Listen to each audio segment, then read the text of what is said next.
Сен қазір ойлап жатырсың, менің дайындалып жатқанымның барлығы өзім үшін.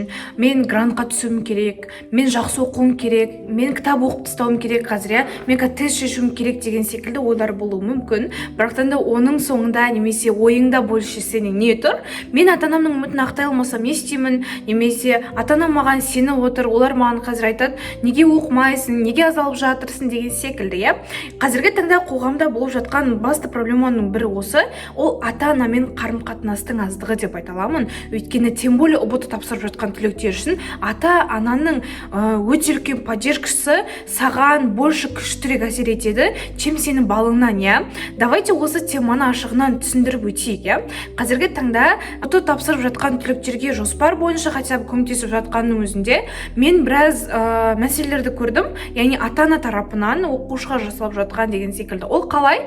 Мысалы, апай, мен осындай жағдай болып тұр, яғни менің ата-анам менің орныма мамандық таңдады, мен ойымды айта алған жоқпын, қарсы шыға алған жоқпын деуі мүмкін. Ал екінші тарап айтуы мүмкін, апай, мен ата-анама балымды айтуға қорқамын, олармен ашық сөйлесуге қорқамын, немесе үйдің тірліктері мен көп уақытымды алып қойып жатыр, соның себебінен мен ұбт-ға дайындала алмай жатырмын деген секілді дүниелерді көбірек естідім. Және бұның артында барлығы не тұр? Ол ата-ананың саған беріп жатқан олардың ойларынша, олардың сенімдері, Қазіргі таңда сендер ойлап жатырсыңдар, ата-анам бізді уайымдайды, немесе біз үшін алаңдайды, біз үшін барын жасап жатыр, деулері мүмкін, бірақтан да маңызды дүниелер бар, одан да бөлек деген секілді.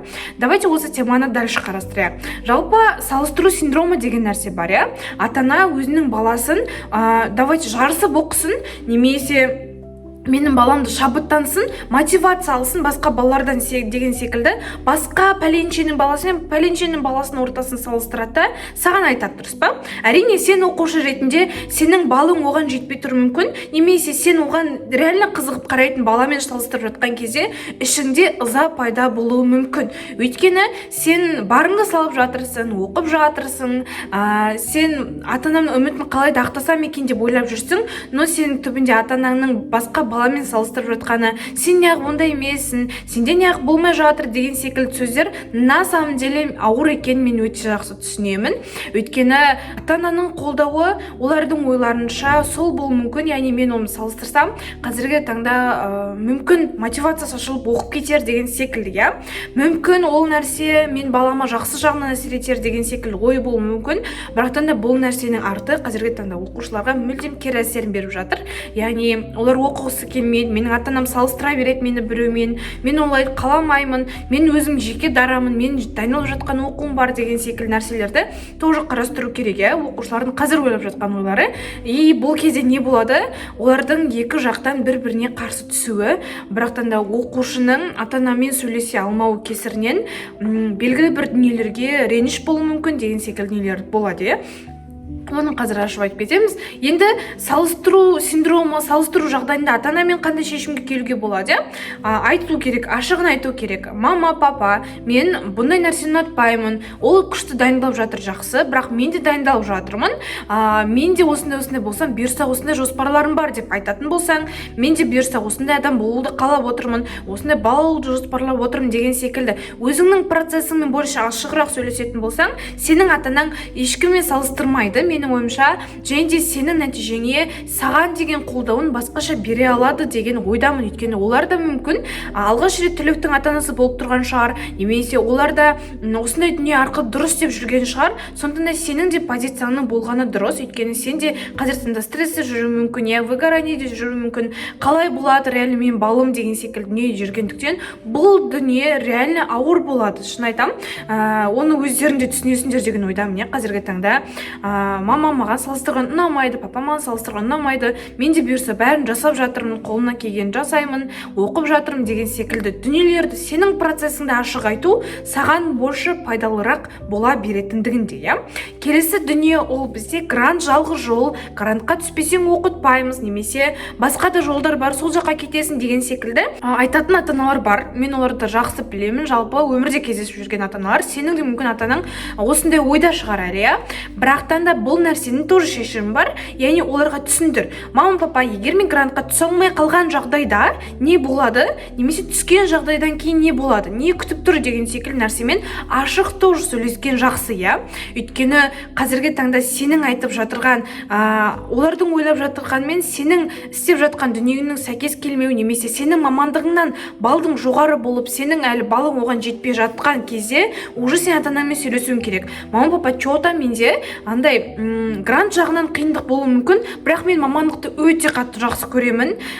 Давайте маған қандай болса да осы жағынан қолдау білдіріңіздерші. Ең бастысы мен ертең күшті маман болып шығамын, уәде беремін. Немесе мен осы жағынан мықты тұлға болуға барымды саламын, жақсы оқуға тырысамын, бірақ осы жағын тоже мен көп нәрсе ожидать етіп қалмаңыздаршы деген секілді реальность бойынша ашық айту мүмкін көбірек ақталатын секілді. Өйткені сенің ата-анаң ойлап жүр, так, менің балам мықты оқып жатыр, немесе грантқа түспесе бүйтіп кетеді, бүйтіп жіберем, сөйтіп жіберем, басқа жаққа жіберем, немесе деген секілді, білмеймін, әртүрлі проблема болуы мүмкін ата-ананың басында, сол жағына қарай, иә.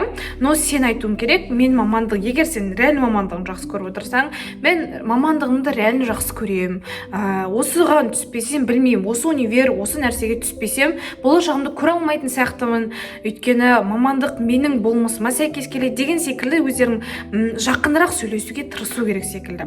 Келесі түнде неге аз алып жатырсың деп, каждый пробный, каждый тест, кішкентай болсын тест біткен сайын неге аз алып қалдың, давайте ендігіде жоғары ал, жарай ма деген секілді поддержка болып сезілуі мүмкін, оларға мүмкін, но ол нәрсе саған уже демотивация болуы мүмкін, да. Өйткені неге сұрай береді, неге күте береді, хотя деген секілді ойлар болады. Мен білемін, сол үшін де былай келісім шарт жасауға болады. Давайте 2 айдан кейін пробный тапсырам, сол кезге дейін ешқандай тесттің нәтижесін сұрамайсыздар, мен оған дейін барымды салам. Осы жобалас балды алу мүмкін, сондықтан да маған оған дейін ешқандай мешет жасамаңыздар. Мен барымды салып жатырмын. Мен бүгін кітап оқимын, мынанша уақытқа дейін деген секілді кішкентай келісім шарттардың өзі сендердің уже саналы түрде ата-анамен сөйлесіп жатқандарының белгісі, да.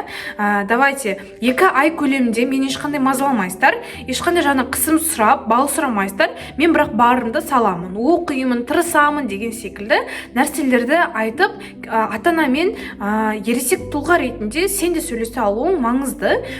Олардан, так, менің балам осылай айтып жатыр, демек ол өзінің сөзінде тұруға барын салып жатыр деген секілді ата-ананың да сенімі жоғары қарай көтеріле береді, да.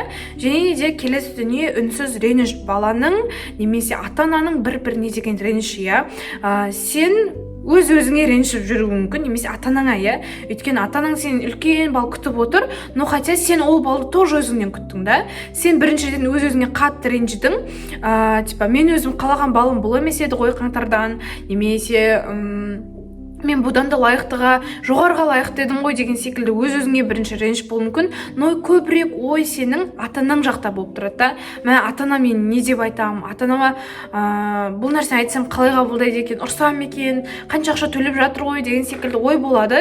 Но ашық қазірден бастап айтып, жан-жақтан возможностьтарды көріп, ашығынан сөйлескен саған ертең өкініп қалмасыңа больше көбірек себепкер болуы мүмкін. Өйткені қазірден ашық айтып, что-то мен балым жетпей жатыр, мына мамандықты көрем ау, немесе осы универден, немесе осы жақтан да бір мүмкіндіктер болып жатыр, ішкі грант деген секілді возможностьтарды ата-анамен бірге ақылдасқан саған ертерек қам жасағанға ыңғайлы болады. Ата-ананың қандай ертерек қам жасағанға ыңғайлы болады. Ата-ананың қандай реніші болуы мүмкін, ол баланың өзінің ойлағандай бал ала алмағанына, иә. Хотя бала тоже өз-өзіне ренжіп жатыр. Бала да тоже мүмкін барын салды, иә. Мүмкін бір жерден қате кетіп, оны наурызда түземекші болады. Біртында ата-ананың реніші бәрібір көрініп қалады ғой, типа бәрібір оқып жатқан жоқсың ғой деген секілді арасына сөздер болуы мүмкін.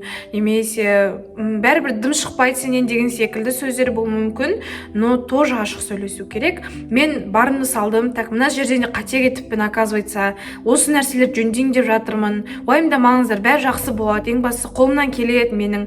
Сіздер ең бастысы сіздердің сенімдеріңіз болса маған. Сіздер мен тек қана осылай сенім беріп жатырмын деп ойламаңыздар. Маған керек сіздердің әрқашанда осылай менің қандай нәтижем болса да қуана алатындарыңыз, немесе мен үшін шын бақытты бола алатындарыңыз деген секілді нәрселерді ашығынан айту. Ол сенің ата-анаңмен қарым-қатынасыңның біріншіден коммуникация ғой, түбіне келгенде, коммуникацияға әсер етеді. Яғни қаншалықты ата-анаңмен жақсы байланыста боласың, олар соншалықты сенің нұсқаңды большірек қабылдайды және де сені барынша қолдауға, кешіксіз сенуге әсер етеді. Жалпы өзім тұрғыдан айтайын, мен де ұбт тапсырдым, түлек болдым, және де маған қатты ұнағаны дәл 11 класс кезінде ата-анамның сенімі.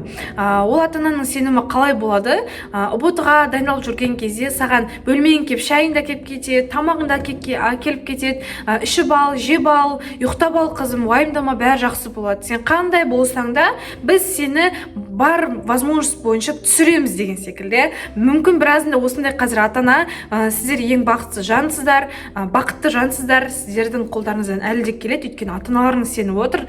Кез келген дүниеге ата-анаға ренішпен қарамаңыздар, өтініш. Өйткені ата-анаға реніш ертең сіздердің оқуларыңызға әсер етеді, жағдайларыңызға, денсаулықтарыңызға, жалпы целом өмірлеріңізге қатты әсер етеді. Сондықтан да ең бірінші ата-ананы ренжітпеңіздер. Олар да мүмкін алғаш рет осылай уайымдап жатқан шығар, қалай жаңағыдай поддержка берсем болады деген секілді сіз мүмкін тұйықталып қалған шығарсыз. Сол бойынша мәселелерді ашық шеше алсаңыз, мүмкін сізге ұбт жолыңызда оңай болады, жеңіл болады, сезіну жағы керемет болады. Грант ол жалғыз жол деп айта алмаймын. Өмірді жалпы целом алдағы өміріңіз шешетін жалғыз жол емес, өте күшті одан да дүниелер бар. Жан-жаққа қарайық, көзімізді ашайық, барлығы жақсы. Сен ұбт тапсырып біткен грантқа түссең де өмір өзгермейді, түссең де өмір өзгермейді. Ол тек қана саған керек дүние.